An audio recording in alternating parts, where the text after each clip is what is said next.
Welcome to Samba Samba. Enjoy the video. You start by confirming your S24 has the latest updates and the language packs you need, because missing packs block real-time translation. Once done, enable microphone and internet access. Live Translate uses both for accuracy and context. Make sure location is on when you need dialect or region-specific suggestions. Open Camera or the Live Translate shortcut, choose your source language and target language, and position the phone so speech or text is clearly audible or visible before moving to live mode. Next, choose conversation mode for two-way speech or text mode when scanning signs and menus, because each mode optimizes latency and accuracy differently.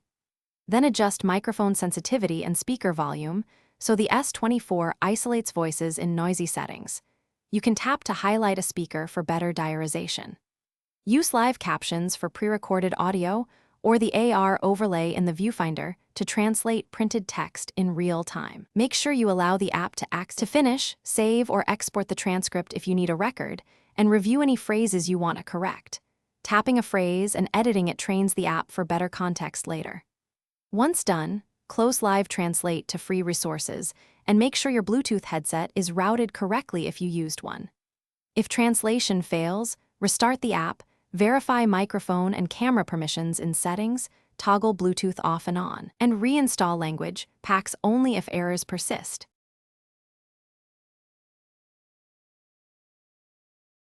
Thanks for watching.